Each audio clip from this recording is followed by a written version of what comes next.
بسم اللہ الرحمن الرحیم۔ نفس اور شیطان دونوں انسان کے دشمن ہیں جو راہ حق سے ہٹانے کے لیے دن رات جدوجہد میں ہیں اور انسان کو راہ حق سے ہٹانے کی بہت کوشش کر رہے ہیں۔ ان میں سے نفس بڑا دشمن ہے یا شیطان؟ عام طور پہ کہا جاتا ہے کہ شیطان نے ہمیں ورگلا دیا، لیکن جب شیطان بنا تو اسے کس نے ورگلایا تھا؟ اس کو اس کے نفس نے ورگلایا تھا۔ نفس نے اس کو سر اٹھا کر کہا تھا کہ میں اس سے بہتر ہوں۔ باقاعدہ اس کے نفس نے یہ دلیل کھڑی کر دی تھی کہ مجھے تو نار سے پیدا کیا گیا ہے، اسے تو مٹی سے پیدا کیا گیا ہے۔ مٹی نیچے کو جاتی ہے، مفضول ہوتی ہے، جبکہ آگ جو ہوتی ہے وہ اوپر جاتی ہے، افضل ہوتی ہے۔ تو میں اگر افضل ہوں تو میں مفضول کو سجدہ کیوں کروں؟ یہ دلیل اس کے نفس نے کھڑی کی تھی، شیطان نے نہیں کھڑی کی تھی۔ اللہ نے اس کی دلیل کا جواب دینے کے لیے کہا تھا کہ جا تو میرے دربار سے نکل جا۔ اس نے کہا اس انسان کی وجہ سے مجھے جنت سے نکالا ہے تو مجھے قیامت تک کے لیے مہلت دو، تو اللہ نے کہا جا تجھے مہلت ہے۔ شیطان کو شیطان بنانے والا انسان کا نفس ہے، جس نے اندر کھڑے ہو کے کہا تھا کہ میں اس سے بہتر ہوں۔ اس نے شیطان کا بیڑا غرق کر دیا۔ نفس نے شیطان کو شیطان بنانے والا اس کا نفس ہے۔ اب ہمارے ساتھ بھی دونوں ہیں، ایک شیطان بھی لگ گیا اور دوسرا ہمارا نفس تو ہے ہی۔ یہ دونوں ہمارے باطن کو اجاڑنے کے لیے، ہمارے من کے چراغ کو گل کرنے کے لیے، ہمارے اندر اللہ نے بہت روشنیاں ہدایت کی رکھی ہیں، لیکن یہ دن رات دونوں چیزیں کوشاں ہیں کہ ان کو کسی طرح بجھا دیا جائے، ہدایت کی روشنی کو چھین لیا جائے۔ اب ہماری اکیلی جان جو ہے ان دو دشمنوں کے نرغے میں ہے کہ دونوں دشمن جو ہیں وہ سخت ہیں، ہمارے اوپر حملہ آور ہوتے ہیں، بیک وقت۔ اب ہم دیکھتے ہیں کہ نبی صلی اللہ علیہ وسلم نے کیا فرمایا۔ نبی صلی اللہ علیہ وسلم نے فرمایا شیطان اولاد آدم کے دل پر قبضہ جماتا ہے، اور بندہ جب غافل ہوتا ہے تو یہ وسوسے ڈالتا ہے، جب بندہ اللہ کا ذکر کرتا ہے تو یہ بھاگ جاتا ہے۔ تو پھر کیا کرنا چاہیے شیطان کو بھگانے کے لیے؟ اللہ کا ذکر کرنا چاہیے۔ تو شیطان وسوسہ اندازی کرتا ہے، باطن کو اجاڑ دیتا ہے، من کو لوٹ لیتا ہے۔ کیسے لوٹتا ہے؟ کہ انسان کو وسوسے دے کے دوسروں کے خلاف کرے گا، دوسروں کی رائے غلط کر دے گا، اس کے اوپر یعنی کہ اس طرح کی چیزیں مسلط کر دے گا کہ وہ یہ سمجھے گا کہ شاید کوئی اس کے ساتھ خرابی کر رہا ہے، حالانکہ کوئی خرابی نہیں کر رہا ہوتا، اللہ انسان کی حفاظت کر رہا ہوتا ہے۔ نفس اور شیطان دونوں بڑے دشمن ہیں، یہ دونوں صراط مستقیم سے انسان کو بھٹکانے کی ہر وقت کوشش میں ہوتے ہیں۔ دیکھیں رمضان جب آتا ہے تو شیطان تو جکڑ لیا جاتا ہے، تو کیا ہوتا ہے عبادت میں اضافہ ہوتا ہے، مسجدیں بھر جاتی ہیں، لوگ عبادات کرتے ہیں، لیکن اس کے باوجود بھی کچھ برائیاں اور بدعمالیاں موجود رہتی ہیں۔ وہ کس وجہ سے موجود رہتی ہیں؟ جیسے لالچ ہو گیا، ملاوٹ ہو گیا، جھوٹ ہو گیا، بد نگاہی ہو گیا، بد تہذیبی، بد اخلاقی، یہ سب ہمارے نفس کی وجہ سے ہیں۔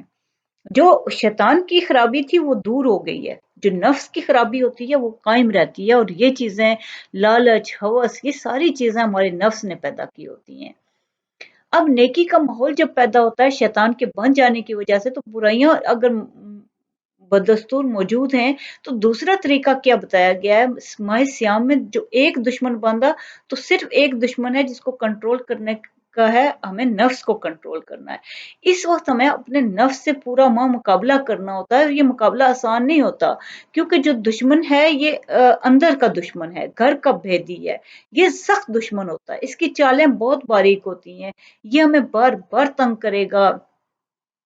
شیطان سے زیادہ باریک چالیں یہ لے کے آتا ہے۔ شیطان جس طرح ہماری متاع کو لوٹنا چاہتا ہے، ہدایت سے دور کرتا ہے، تو نفس بھی یہی کام کر رہا ہوتا ہے، ایمان کو برباد کرنے کے لیے یہ بھی تیار بیٹھا ہوتا ہے، نفس بھی چالیں چل رہا ہوتا ہے۔ اور ہم کیا کرتے ہیں کہ ہم اپنی لاابالی زندگی بسر کرتے چلے جاتے ہیں، ہمیں پتہ ہی نہیں ہوتا کہ ہم موت کے کتنا قریب پہنچ گئے ہیں، شیطان اور نفس کس طرح ہم پہ حملہ آور ہو رہے ہیں، تو ہمیں اندر سے کھوکھلا کس طرح کرتے جا رہے ہیں۔ اندر سے کھوکھلا ہونے کا یہی تو نتیجہ ہوتا ہے کہ ہم بے سکون ہو گئے ہیں۔ ہم ان دونوں سے مقابلہ کریں گے، ہماری ساری زندگی فریب میں نہیں گزرنی چاہیے، یہ دونوں ہماری ہر قسم کی متاحیات خاص طور پہ ہدایت کے نور کو لوٹنے کے لیے تیار بیٹھے ہیں۔ اب دیکھیں غرور ہے، تکبر ہے، لالچ ہے، ریاکاری ہے، تو یہ تو برباد کر دیں گی یہ چیزیں۔ یہ ساری شہوات جو ہوتی ہیں، لالچ ہو، ہوس ہو، ہر قسم کی شہوت جو ہوتی ہے وہ ہمیں غلط کام کی طرف ابھارتی ہے۔ پہلے وسوسے آئیں گے، پھر برباد کرنے کی کوشش کریں گے، تکبر آئے گا، غرور آئے گا ہمارے اندر۔ تو شیطان رمضان میں تو قید ہوتا ہے، تو جو دوسرا ہے نفس، اس کو بھی کنٹرول کرنے کے بہت بزرگوں نے طریقے بتائے ہیں۔ ایک بزرگ ہیں شیخ فرید الدین عطار، انہوں نے کہا کہ نفس نہیں مرتا، لیکن اگر تمہارے پاس 3 اسلحے ہوں تو یہ کارگر بھی نہیں ہو سکتا، ٹھہر بھی نہیں سکتا۔ نمبر 1 خنجر خاموشی، نمبر 2 بھوک کی تلوار، نمبر 3 تنہائی کا نیزہ۔ دیکھیں 3 اسلحے اگر پاس ہیں تو نفس ٹھہر بھی نہیں سکتا۔ اب حضور صلی اللہ علیہ وسلم کا فرمان دیکھیں کہ سب سے پہلے انہوں نے فرمایا کہ جو خاموش رہا اس نے نجات پائی۔ دنیا میں جتنی بھی خرابی ہوتی ہے وہ ہمیشہ بولنے سے ہوتی ہے۔ اب انسان بولتا ہے تو کہتا ہے میں بڑا ہوں، میں فلاں ہوں، میں یہ ہوں۔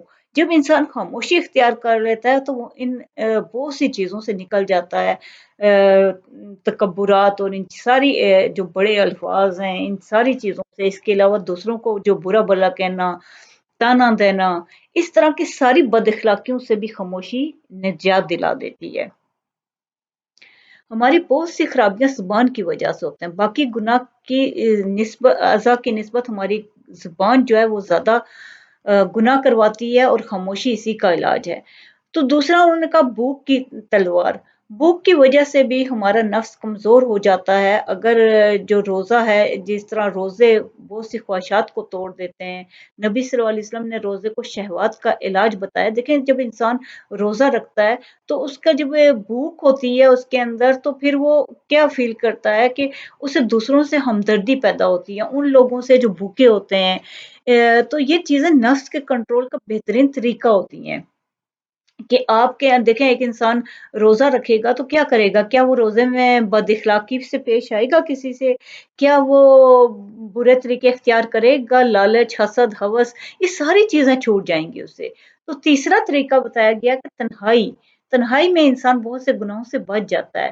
جہاں دیکھیں جب گیدرنگ ہے تو انسان غیبت بھی کرے گا، برائی بھی کرے گا، کچھ سوچ بھی بھٹک جائے گی، بہت سی خرابیاں جنم لے لیں گی، اور باقی جگہوں سے جہاں اعتدال بے اعتدالی ہو سکتی ہے، تو انسان ان چیزوں سے جب اکیلے میں جائے گا تو ان چیزوں سے بھی بچ جائے گا۔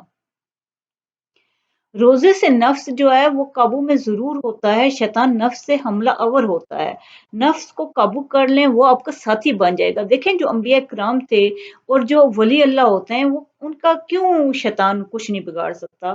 نہ ان کا، نہ کیونکہ ان کا ایک تو شیطان تو ویسے ہی قریب نہیں آتا اللہ کے ذکر کی وجہ سے، اور دوسرا جو نفس ہے وہ ان کے قابو میں ہوتا ہے۔ کیوں؟ کہ انہوں نے نفس کو اپنے اللہ کی اس کے مطابق بس کر دیا ہوتا ہے۔ جب اللہ کا حکم نہیں ہے، جب جس کام کے لیے وہ نہیں کرتے، جھوٹ نہیں بولیں گے، لالچ نہیں کریں گے، ہوس کا شکار نہیں ہوں گے، تو نفس کیسے آگے خرابی کر سکے گا؟ وہ تو ساتھی بن جائے گا۔ نفس امارہ نفس مطمئنہ بن جائے گا اس انسان کا، جو برائی کا نفس امارہ کیا کرتا ہے؟ برائی کا حکم دیتا ہے۔ تو جب نفس امارہ ہی کو اپنے اللہ کے اس کے حکم کے مطابق کر دیا تو وہ تو نفس مطمئنہ بن جائے گا۔ ذکر سے، عبادت سے یہ نفس امارہ کمزور ہو جاتا ہے، اللہ کا ذکر کرنے سے، اللہ کے احکام پہ عمل کرنے سے، تو نفس مطمئنہ بن جاتا ہے۔ تو یہ نفس بھی شیطان کے خلاف رکاوٹ بن کے کھڑا ہو جاتا ہے، اور انسان کی زندگی محفوظ ہو جاتی ہے گناہوں سے۔ اللہ نے انسان کو بہت عقل دی ہے، اس کو گناہ اور ثواب میں تمیز کر سکے، خود سمجھے کہ آخرت میں کیا، دیکھیں کیا عمل کرے کہ اس کی آخرت اور دنیا دونوں سنور جائے۔ یہ اللہ نے انسان کو بہت اشرف المخلوقات بنا کے اس کو عقل اور شعور دیا ہوتا ہے۔ اللہ آپ کو بہت کامیابیاں اور خوشیاں عطا کرے۔ شکریہ۔